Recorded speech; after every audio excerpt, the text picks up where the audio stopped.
सर्व लहानू भक्तांना सप्रेम जयगुरु. आज आपल्यासोबत मूळचे वर्धमनेरी येथील रहिवासी परंतु हल्ली मुक्काम त्यांचा वर्धा येथे ते सध्या राहतात आणि ते लहानूजी बाबांचे परमभक्त आहेत. तर दादाजी जय गुरु, जय लहानूजी बाबा. जय लहानूजी बाबा. सर्वात आधी तुमचा संपूर्ण परिचय द्या. माझं नाव रमेश विश्वनाथराव काळे. हो. माझं गाव वर्धामनेरी. अच्छा. मूळ आम्ही मूळ गावचे. बरं. आणि तर तुमचं बाबांचं दर्शन झालेलं आहे? झालेलं आहे लहानूजी बाबांचं भरपूर. जवळपास सांगा अंदाजे कोणत्या वर्षी दर्शन झालं? माझं दर्शन झालं असं 67-68 पासून माझं दर्शन झालेलं आहे. अच्छा. तर तुम्ही दर्शनाला कोणासोबत जात होते तेव्हा? नाही, त्यावेळेस आम्ही आमच्या इथले जे पोरं विद्यार्थी आम्ही मोहल्ल्यामधले विद्यार्थी होतो. हो हो. जे आमचे मोहल्ल्यामधले पोरं होतो आम्ही, छोटे छोटे पोरं आम्ही, हो, म्हणजे 10 वर्षाचे 12 वर्षाचे जास्त जास्त.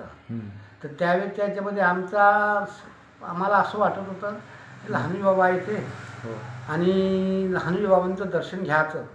मग आता बाकीच्या लोकांसोबत जाऊ शकत नाही आम्ही, तर मग आम्हीच आमचे ते एक आमचे विठ्ठलराव बोडखे, वसंत राऊत, वसंत पाचघरे, आमचं सुभाषराव, माझे भाऊ मोठे माझ्यापेक्षा ते, आणि ते अरुण काळे, आणि हे बाकी असे काही आम्ही मोहल्ल्यातले जे विद्यार्थी आम्ही हे होतो मंडळी, तरुण बालक, ते बालक आम्ही त्या याच्यामध्ये इच्छा झाली का जायचं आम्ही दर्शनाला. आणि तिथून आमच्या वर्धमानवरून आम्ही शिरपूरला यायचं, शिरपूरहून टाकरखेडला जायचं. आणि तुमच्या जीवन प्रवासामध्ये आलेला एखादा प्रसंग सांगा. प्रसंग तर त्यावेळेच्या याच्या प्रसंगामध्ये सांगायचं तर लहानूजी बाबांच्या आम्ही इथे गेल्यानंतर दर्शन घेतलं तर त्यांचं एवढं हे होतं, त्यांचं म्हणजे त्यांचं म्हणजे त्याला त्यांचं आकर्षण एवढं होतं त्यांच्या ह्याच्यामध्ये का आपल्याला ओळून येत होते. त्यांचे डोळे एवढे तेज होते का त्यांच्या डोळ्याकडे कोणी पाहू शकत नव्हतं, एवढे तेज होते. आणि जात असताना आम्ही प्रसाद नाही नेत होतो. मग त्यावेळेस त्यांना तंबाखू आवडते म्हणून आम्ही त्यांना 5 पैशाचा तंबाखू घ्यायचा, 5 नवीन पैशाचा, आणि तो त्यांना सरको हात तिथे द्यायचा, बसले राहते. आणि त्यावेळेस ते तंबाखू सरकवला का फक्त थोडेसे हसायचे तिथं, म्हणजे थोडंसं त्यांना आमच्या इकडे पाहून थोडेसे हसायचे. आणि लहान्या म्हणून फक्त ते भिंतीकडे तोंड करायचे आणि ते बोलत राहते. प्रसंग म्हणजे आम्ही लहान होतो त्यावेळेचा एक प्रसंग सांगतो मला. सांगा. का त्यावेळेच्या याच्यामध्ये भरपूर लोक यायचे. मुंबईची बाई आली. बरं. आणि ती बाई त्या याच्यामध्ये काय व्यवसाय असेल काही माहीत नाही आम्हाला त्यावेळेस. आम्ही तर पण बाबा म्हणजे ती बाई आल्याबरोबर बाबा एवढे म्हणजे भिंतीकडून शिवघडी करायला लागले. हो काय? का कमरेच्या खाली बाप त्या बाईला, त्या स्त्रीकडे पाहून. त्या स्त्रीकडे पाहून. बरं. ती बाई समजून गेली, ती बाई वेश्या होती म्हणतात असं आम्हाला कळलं. आम्ही लहान होतो, आम्हाला काही तेवढं काही कळत नव्हतं त्या, पण ते बाकीचे लोक म्हणत होते. तर त्या बाईने तिथे त्या ह्याच्यामध्ये तिला लक्षात आलं का बाबा एवढे हे संत महान संत आहे, महान शक्ती आहे, आपल्याला हे ओळखलं, आपल्याला आपण काय म्हणजे करून राहिले. तर त्या बाईने तिथून तो व्यवसाय सोडला आणि काही दिवस इथे राहिल्यानंतर आपल्या टाकरखेडला बाबांच्या आणि त्यांच्या ह्याच्यात राहिल्या शरण आल्या अक्षरशः त्यांना.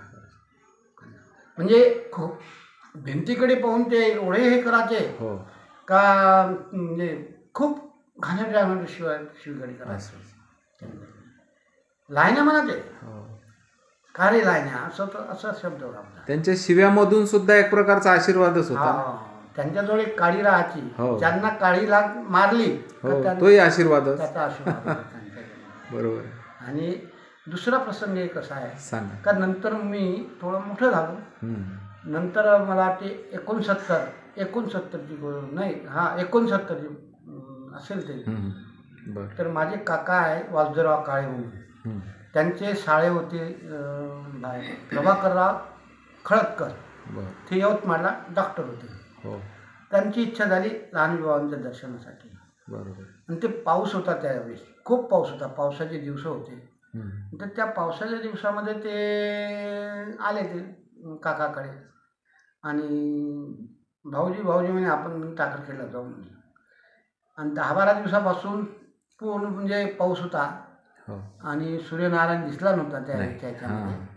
आणि नंतर मग ते काका म्हणायला लागले, "ह्यो पाऊस आहे ना म्हणे एवढा, रिमझिम तर पाऊस आहे म्हणे, त्या झडी राहते ना त्यावेळेस हो, खूप झड्या राहायच्या खूप लागून झाला. लागून. आणि त्यावेळेस आणि जायचा रस्ता चांगला नाही म्हणे तो. हम्म. काय हरकत नाही, मला माझी इच्छा झाली म्हणे चालणं.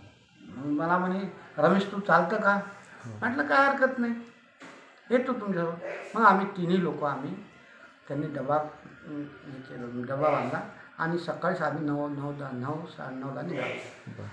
11 वाजेपर्यंत, 11 सव्वा 11 वाजेपर्यंत आम्ही इथं येऊन पोहोचलो टाकरखेडला. बरं. बाबा त्या सरईमध्ये होते बसले. असं का? बरेच वेळ ते बसले होते सर. हो हो, ते वरांड्यामध्ये. घरांड्यामध्ये तिकडे त्या बाजूला बरं. ते मंदिर आहे का नाही, मंदिरच्या ते बाजूला त्या बाजूला. बरं. आणि आमच्या म्हणजे लोक भरपूर लोक होते त्यावेळेस बसलेले. आणि त्यावेळेस आम्ही उभंच होतो असं. आणि त्यांनी आंघोळ नाही केली होती 2 दिवस असं का? बाबांनी. हो.